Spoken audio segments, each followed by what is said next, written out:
This is the first bakkie to spark a revolution in the bakkie segment. This bakkie was launched back in 2020 and everyone was surprised how well priced and well spec'd it was, and it still is.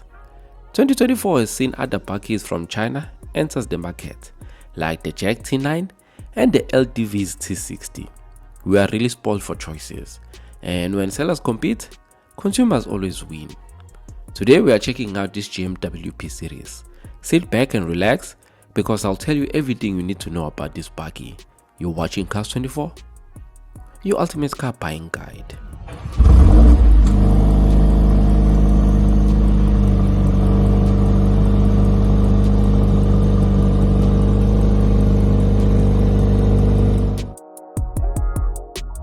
The Chinese model is simple and straightforward. Spec the car with the most irresistible features and offer them at a price that makes more established models look expensive. And this method is working. See, GMW sold 368 models of the P series in April 2024, just below the VW Amarok, which sold 376 units. The bakkie is doing well for itself. It's nowhere near disturbing the reign of more established bakkies like your Hilux, Ranger, and the D-Max. This passenger double cab version of the P series is offered in two grades, the LS and the LT. Each of these grades are available with the two-wheel drive and the four-wheel drive system. The LTD is a cosmetic appealing version of this double cab, but the powertrain and features are almost the same. Most bakkie owners use their bakkies like most car owners do. Go to work, go to malls for shopping, and take their kids to school. Few people spend R1 million on a bakkie just to do off-roading, like in the videos we see on Instagram. What is your main priority in a bakkie? Is it the engine, looks, durability, or you just want a double cab that makes you feel like you're in a luxury car? My priority is luxury, and there's super high ride quality. A good engine and good looks must be there, obviously. I know your answer to this question will depend on the type of lifestyle you live. If I look at mine, this P series is perfect for me, because I don't need to climb the Drakensberg with my bakkie so that I can feel like I'm driving a bakkie. Anyways, inside this P series feels like you're in a luxury SUV. You are surrounded by these beautiful and comfortable leather seats with electric adjustment and seat heating. The quality of material used here is very impressive. The cabin is well put together, which is the standard GMW has set for themselves. If there's one thing I would change from this interior, is these chrome finishes around the infotainment screen and the center console.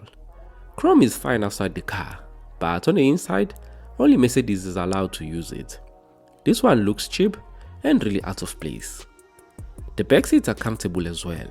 As a passenger, you get a center armrest, two rear air vents, a USB port, and a 220-volt power socket. Just like the front seats, the back ones are also covered in lead.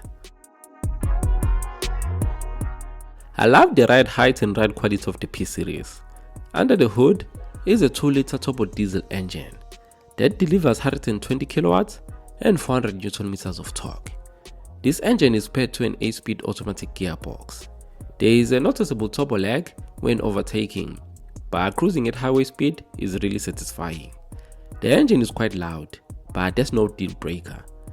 The 4-wheel drive is torque on demand system, and the driving modes you have are Eco, Standard, Sport, and 4L. There is a plethora of driving assist features like your adaptive cruise control, 360-degree view camera, lane assist, and a whole lot of other tech that keeps you in check when driving this P series.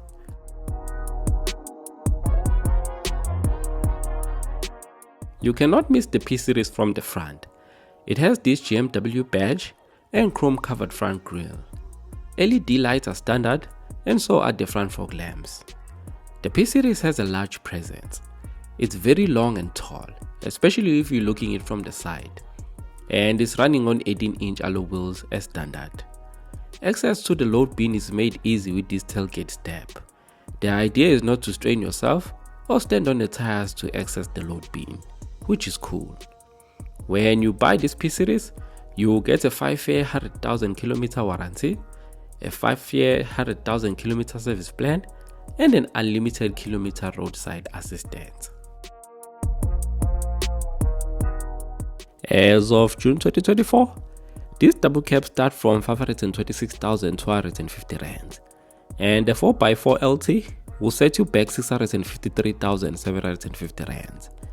Considering how I would use my bakkie, I would personally buy the 4x2 LT, which is approximately 55,000 cheaper than the 4x4 version, at 598,850 rands.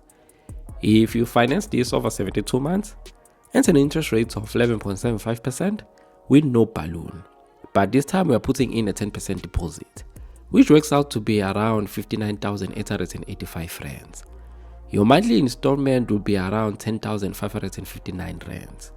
Without the 10% deposit, it works out to be around 11,722 rands per month.